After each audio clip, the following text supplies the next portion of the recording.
VVPAT ఎన్నికల్లో పారదర్శకత కోసం వినియోగిస్తున్న ఆధునిక పరికరం. ఓటర్ వెరిఫైయింగ్ పేపర్ ఆడిట్ ట్రయల్గా పిలిచే ఈ యంత్రం ఓటు ఎవరికి వేశామో తెలుసుకునే సౌకర్యాన్ని ఓటరుకు కల్పిస్తోంది. ఎలక్ట్రానిక్ ఓటింగ్ మిషన్కు అనుసంధానమైన వీవీప్యాట్ ఓటు గోప్యతను కాపాడుతూనే ఓటరుకు తాను వేసిన ఓటు సరిగా ఉందో లేదో తెలుసుకునే వెసులుబాటు కల్పిస్తోంది.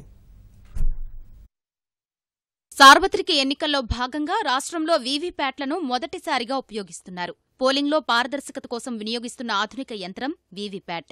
ఓటర్లు తమ ఓటును నిర్దేశించుకున్న అభ్యర్థికే వేశామా లేదా అన్న అంశాన్ని నిర్ధారించుకోవడానికి వీవీప్యాట్ అవకాశాన్ని కల్పిస్తోంది. ఓటు వేసినప్పుడు అభ్యర్థి క్రమసంఖ్య, పేరు, పోటీ చేస్తున్న గుర్తుతో బ్యాలెట్ యూనిట్కు అనుసంధానమై ఉన్న వీవీప్యాట్ ఓ కాగితపు స్లిప్పును ముద్రిస్తుంది. వీవీప్యాట్లో ఉండే పారదర్శక ప్రాంతం నుంచి 2 అంగుళాల ముద్రిత కాగితపు స్లిప్పు 7 సెకన్ల పాటు కనిపించి ఆ తర్వాత సీలు వేసిన డ్రాప్ బాక్స్లో పడిపోతుంది. ఇలా ఓటరు తాను ఎవరికి ఓటు వేశానన్న అంశాన్ని నేరుగా చూసుకునే అవకాశాన్ని వీవీప్యాట్ కల్పిస్తుంది. ఓటు నమోదైన వెంటనే వీవీప్యాట్లోని 2 బల్బులు వెలిగి ఓటు వేసినట్టుగా తెలియజేస్తుంది. బ్యాలెట్ యూనిట్లో ఓటు నమోదైన తక్షణం అందులో ఓటు వేసినట్టుగా ఎరుపు రంగు వెలగటంతో పాటు దానికి అనుసంధానమై ఉన్న వీవీప్యాట్లో ఎలక్ట్రానిక్ తెరపై ఓటు ఎవరికి వేశామో చూసుకునే వీలుంది.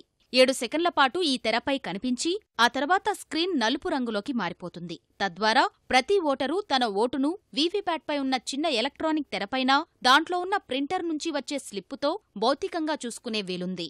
ఈవీఎంలపై దేశంలోని రాజకీయ పార్టీలన్నీ అనుమానాలు, సందేహాలు వ్యక్తం చేస్తున్న నేపథ్యంలో ఎన్నికల సంఘం వీవీప్యాట్ సదుపాయాన్ని అందుబాటులోకి తెచ్చింది.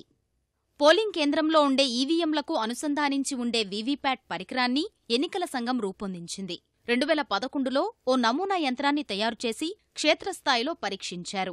2013లో ఈ డిజైన్ను సాంకేతిక నిపుణుల కమిటీ ఆమోదించింది. దీనిని అధికారికంగా వినియోగించుకునేందుకు నోటిఫికేషన్ జారీ చేయడం ద్వారా ఎన్నికల నిర్వహణ నిబంధనల్ని ప్రభుత్వం సవరించింది.